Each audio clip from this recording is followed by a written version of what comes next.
It's time to take your business to the next level, the boss level. These are the premier business owner strategies and successes being utilized by the industry's top talent today. Rock your business like a boss, a VO boss. Now let's welcome your host, Anne Ganguza. Hey everyone, welcome to the VO Boss podcast for another episode of the AI and Voice series. I'm your host, Anne Ganguza, and today I am excited to bring back a very special guest, founder and CEO of Respeecher, Mr. Alex Serdiuk. Respeecher is an AI speech-to-speech-based company that creates voice cloning for content creators. Respeecher has most recently been in the news for creating a synthesized voice for a younger Luke Skywalker for The Mandalorian, and more recently for the Book of Boba Fett. So, before we get into our interview, Alex, please know that all of us here at VO Boss and our VO Boss listeners out there are sending you, your team, and all of Ukraine our prayers and well wishes for your safety during this difficult time. And I am just so happy to have you here to chat about your newest developments at Respeecher. And speaking of developments happening now, and not just at Respeecher, but in Ukraine, tell us what it's like and how we can best support and help you. Thank you, Anne. And it's very great to be here again. Excited to speak with you again. Yeah, Ukraine in the war. It was invaded by Russia 21 days ago. And the war started way earlier, so it started 8 years ago. So it's not like the existential threat that just appeared. It has been with us for quite a while. But yeah, they started to bomb our cities. They started to send missiles to our peaceful cities. They started to kill civilians, and that's awful. Our team had some contingency plans before all that initiated. So we actually relocated part of the team to Western Ukraine. And myself, right after I heard some bombings in Kyiv, I also hit a road with my kid and wife, and we headed towards Western Ukraine. And now Respeecher is 36 people team. We are growing. And we have 24 people in Ukraine, Ukrainians, distributed over the country. We have few people, 3 in Kyiv right now, but all others are in a bit safer regions. You might see how Ukrainians deal with this right now. And I have never seen any nation in history, like 40 million nation, be that united in front of the threat, in front of the war crime that appeared. And that's something I'm extremely proud of. These are hard times. We work hard. We all have 3 jobs right now. So we have the business that contributes to Ukrainian economy, and we keep this business up, running on float and growing.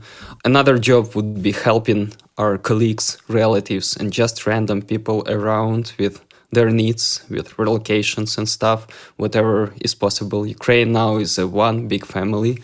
And the third job would be help our country in all possible ways. So it's something we are focused on, and country is very united. We feel a lot of support.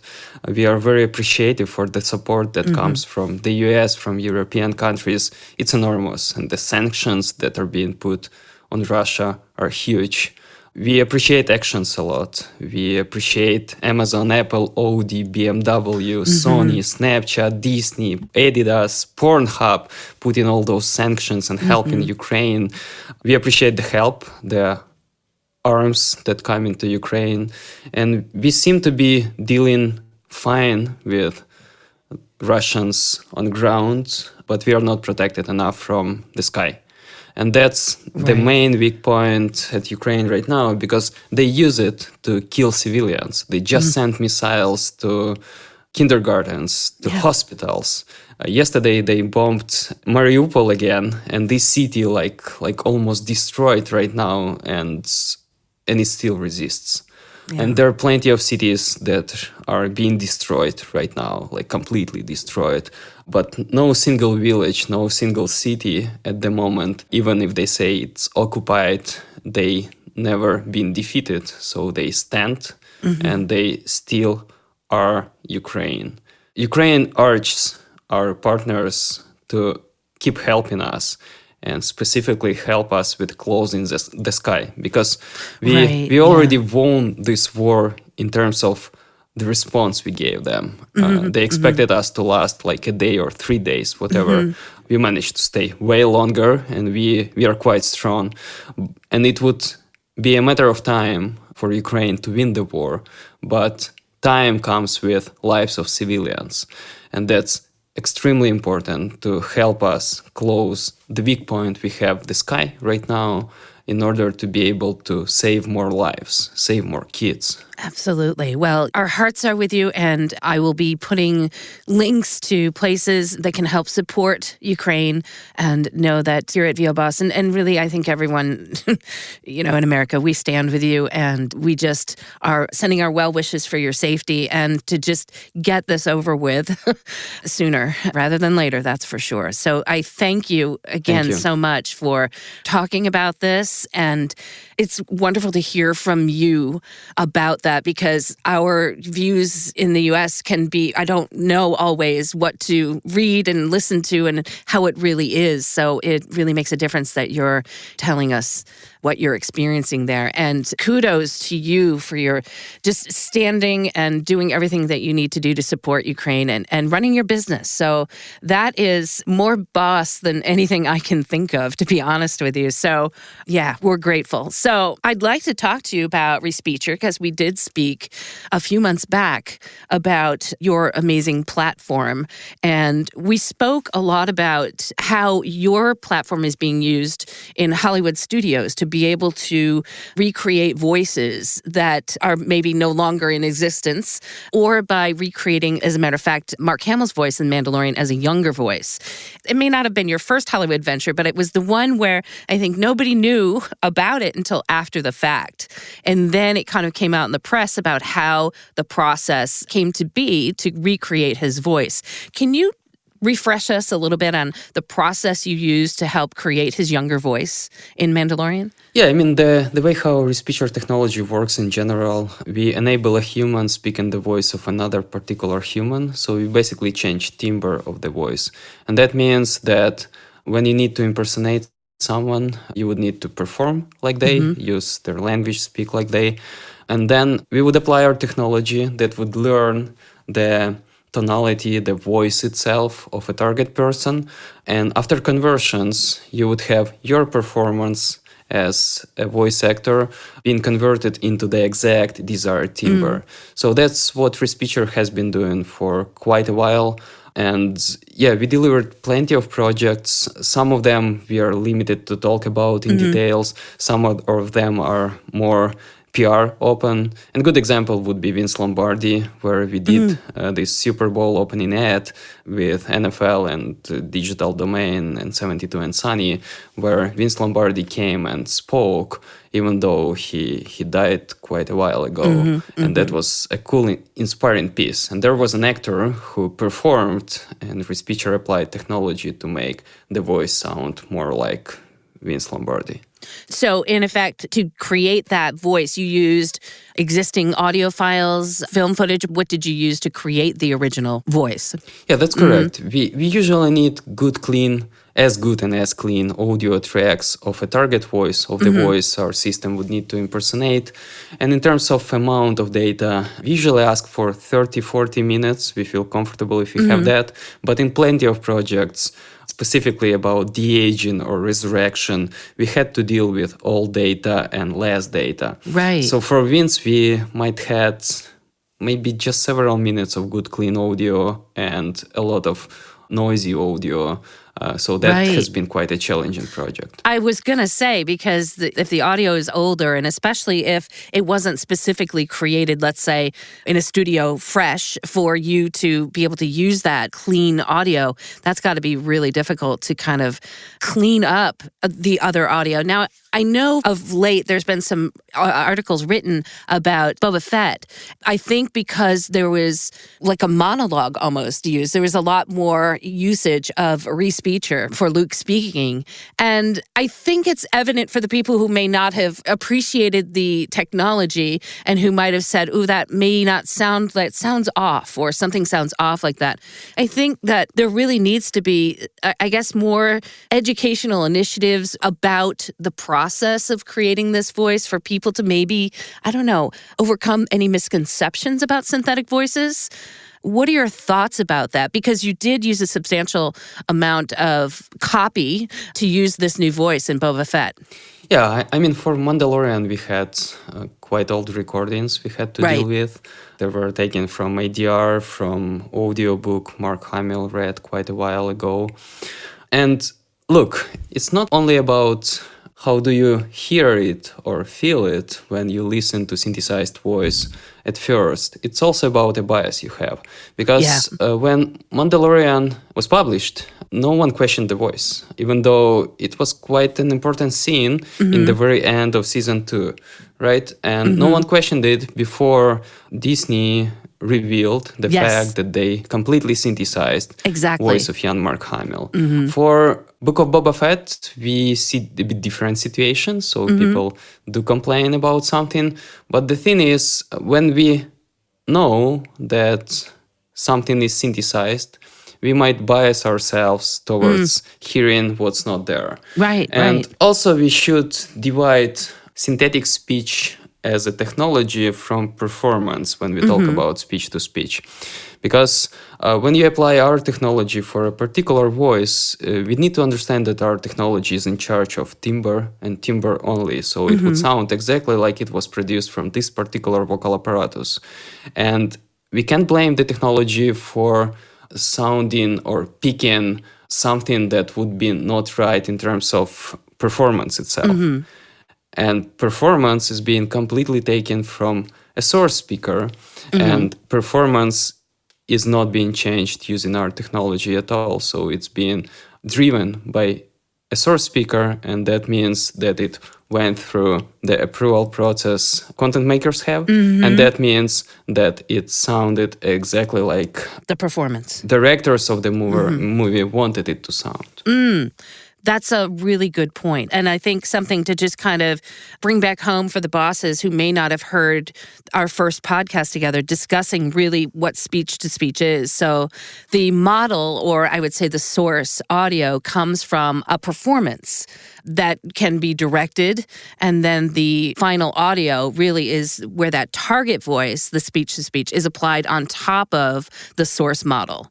So very interesting. Some people in some of the write-ups, which being in the voiceover industry and just hearing people react to synthetic voices, I'm kind of used to people's reactions out of fear or maybe lack of understanding of the technology and how it can be used to help us rather than take our jobs away. And I looked at some of these articles that were written about the voice being somewhat off, and their reasoning was, I'm going to just quote one of the articles, Danielle Ryan said, instead of hiring Hamill to record new dialogue and using some digital trickery to bring up the pitch and remove a bit of the gravel, the folks at Lucasfilm digitally created new lines of dialogue, like the world's most complicated speak and spell. And I thought that sentence right there, if I look at that and I say, well, I know how difficult it might be to use digital trickery to bring up the pitch and remove the gravel just alone, just in my own little audio space here. I think it's almost near impossible to make something sound real by just, using digital trickery in audio to bring up the pitch and remove the gravel. So that I know, just in my own studio and manipulating my own audio, that's a really difficult thing to do.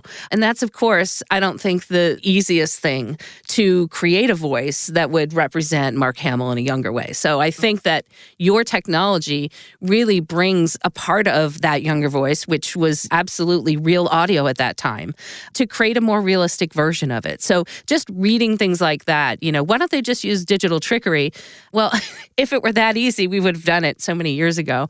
And I really can appreciate the technology that Respeecher is using to be able to bring that voice to life in the most realistic fashion. Yeah, I mean, digital trickery does work to some extent. Yeah. And we had projects when we had data for someone who is like 70, but they should have sounded 60. Right. And we applied some very basic things. So you can pitch it up a bit and you can speed up like 3% the speed of the speech. And it does do some improvement in terms of how you feel about the voice. So it does sound younger a bit. But in cases when we speak about someone who is 70 right now and the same person's voice 30, 40 years ago, we should just treat those voices as completely different voices, because there is no way to use digital trickery to the extent where it would sound exactly like that voice from the past. Right. And it would sound good in terms of quality, because digital trickery always associated with losing some naturalness in quality. So for me, actually, Danielle ends up saying, it's possible that Disney might have a long-term goal using technologies like Respeecher, would be using it to make voice actors entirely optional. What is your reaction to that statement? I mean, it's just not true, because as we spoke many times and previously with you, our technology is extremely reliant on voice actors, right? So it can change timbre, right? And it can make a particular voice actor sound different or make them sound as another voice actor. But I don't envision any foreseeable future where a technology would be able to eliminate voice actors from equation, because there is no machine that could perform or could be that manageable as humans who know how to deal with their voice, who are voice actors.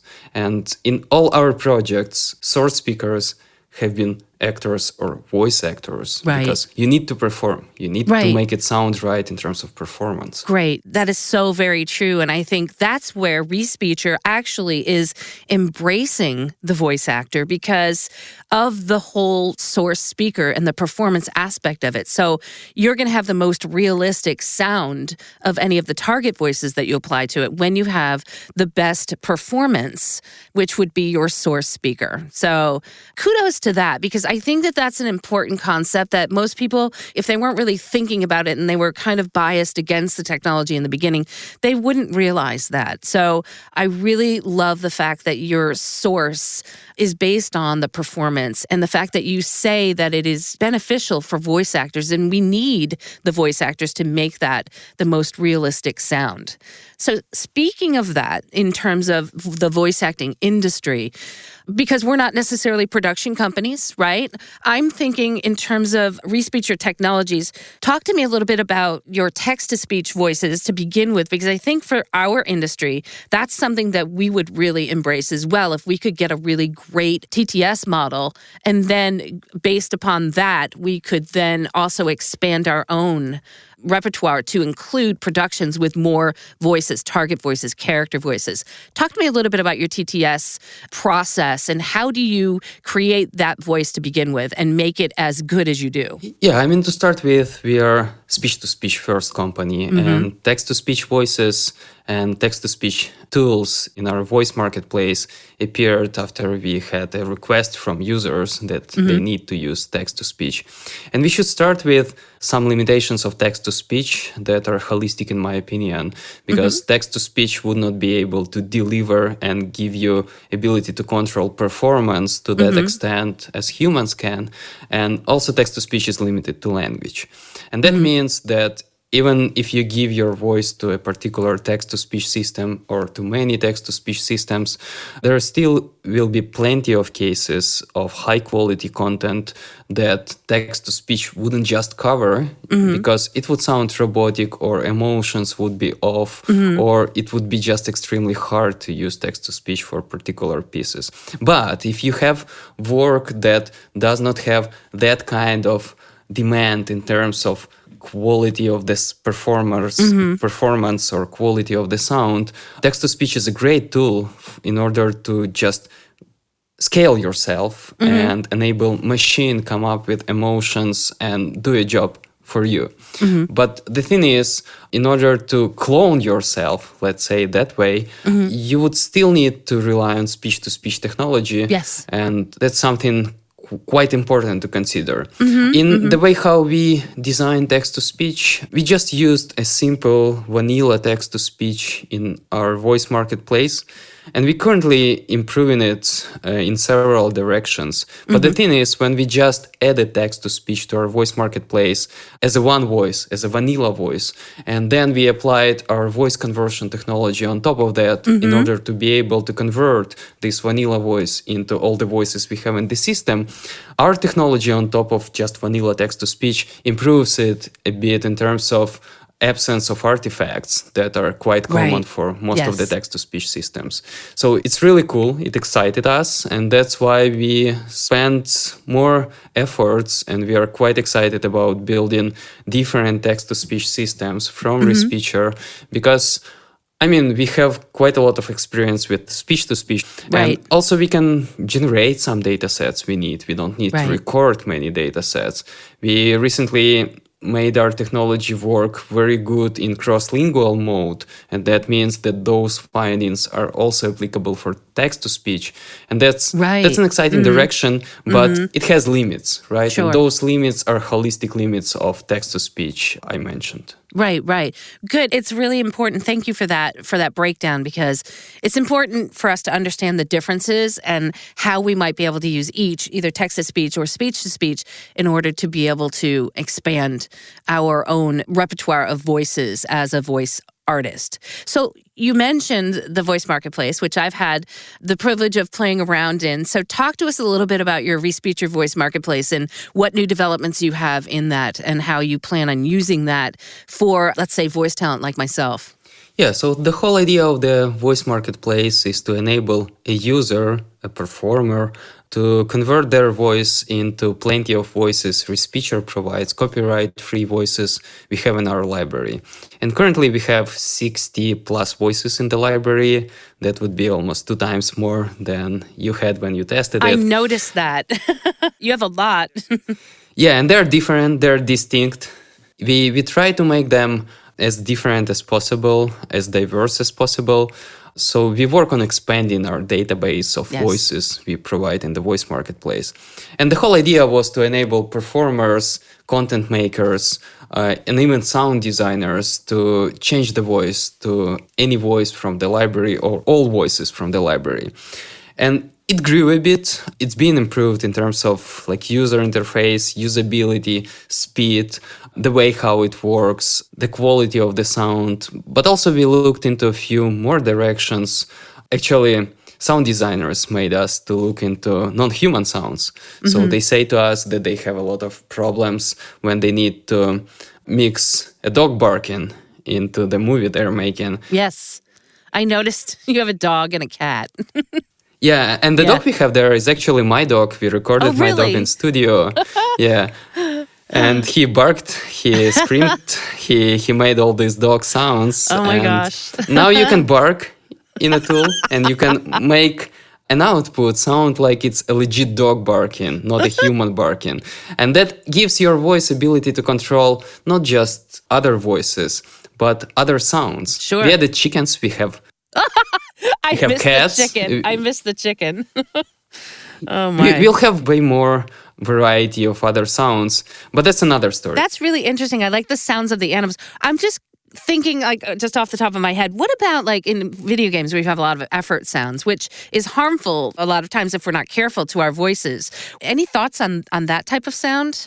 Yeah, it's also an ability that's an interesting possibility in the voice marketplace. The thing is, if you have something that's being produced by human once as a voice recording, the system would be able to reproduce it from any other voice recording. So if you had to growl for some particular work you had to deliver, you actually don't need to growl anymore, because if you have recordings of your voice in those extreme conditions that very hard to sustain, you can basically use your normal voice to perform in that particular vocal timbre. And that's a really good point, because I like how your system can really utilize existing files. And for voice actors, it's pretty simple for us to come up with existing files that we have. If we've, saved any particular audio when we've been working, we have the permission to be able to use that audio. For example, I have 5 years worth of VO Boss podcasts, which has my voice in it that I can give my permission to use. And so that's kind of nice that you can use that data in addition to any data that I might provide to create a more accurate model of my voice. So wow, really fun stuff. What other new developments are coming up at Respeecher that you want to share with us today? Yeah, we have very interesting progress with singing, and we posted few demos with singing. And now when you use Voice Marketplace for singing, it sounds very good. So that means that you can sing like a very different voice. You can do way more in terms of performance, so emotional range has been increased. And that's quite exciting because singing has been quite a challenge for our technology for a while. So we were able to produce some singing, but it wasn't indistinguishable. And our quality standards are very high, so it was even hard for us to showcase it. And now we are proud of the way how our system can sing. Even in the Voice Marketplace, even in a simplified setup, you can use it for singing, and you can create backing tracks in different voices. And that's a very cool opportunity for performers. Wow. That's exciting. What are you seeing in terms of developments in technology for the future? I mean, I feel like you guys have kind of been on the forefront anyways of coming up with really cool things for your marketplace and your technology. What are you seeing maybe in the next 5 to 10 years? It's so difficult to project, isn't it? I mean, 5 to 10 years, it's impossible to project. But if you talk about 1 to 2 years, we can speak about few directions. So now Respeecher capable of doing cross-lingual voice conversions, and that means that we can make you, for example, speak in Ukrainian language when your voice would be driven by someone who speaks Ukrainian, and that would sound very legit. That would sound exactly like you speaking Ukrainian without accent, like you're native, right? Right. And this opens a lot of doors in localization, in dubbing, and that's a very interesting direction. Another thing, we made very significant progress in real time. That's not obligatory associated with Voice Marketplace at the moment, but in general for technology, we were able to make it work with a very small delay. And we even have first contracts where clients use our technology in real-time mode. It sounds good. It does not sound that good as something we can do in offline, right. But it sounds very legit. And just recently, we opened a new door for Respeecher in terms of future applications, and that would be healthcare. So what we actually did, we took some recordings. We worked with people who have impaired speech. By impaired speech, I mean a health condition when someone can speak, but their voice is extremely distorted, like laryngectomy patients, patients who had some types of throat cancer, and dozens of other health conditions that make it very hard for them to be understood, to communicate on a phone or with relatives. And we just took recordings of, say, laryngectomy patient's voice and just applied our Voice Marketplace for that, to convert them in some voice from the Voice Marketplace. And it sounded very good. In some cases, you wouldn't be able to tell that the voice has some significant distortions or it has any problems at all. That's very exciting direction for us, because there are millions of people who can benefit from the technology we developed, and they can actually benefit from it right away. So we're wrapping it into tools. We are thinking about some devices. We are thinking about phone apps. Yeah. And this application excites our team a lot because it's very meaningful. It can change a life of someone who is dealing with this health condition and is not able to communicate properly, to be heard. And that's very important direction. And I'm very excited about the fact that our technology at this point already able on technology level, on theoretical level, to help those patients. I love that. I think that's a wonderful direction, and I'm excited for you, and I'm excited to see what's coming up next. And thank you so much, Alex, for joining me this morning and telling us about Respeecher and all the wonderful things that are coming. And again, Alex, sending you prayers, well wishes, love to Ukraine. And bosses, I am going to be posting links on the show notes page to how you can help and contribute. A big, huge shout out to our sponsor, IPDTL, that allowed me to connect to talk with Alex today. You too can connect like a boss. Find out more at ipdtl.com. You guys have a great week, and we'll see you next week. Bye. Thank you so much, Anne. Join us next week for another edition of VO Boss with your host, Anne Ganguza. And take your business to the next level. Sign up for our mailing list at voboss.com and receive exclusive content, industry revolutionizing tips and strategies, and new ways to rock your business like a boss. Redistribution with permission, coast-to-coast connectivity via IPDTL.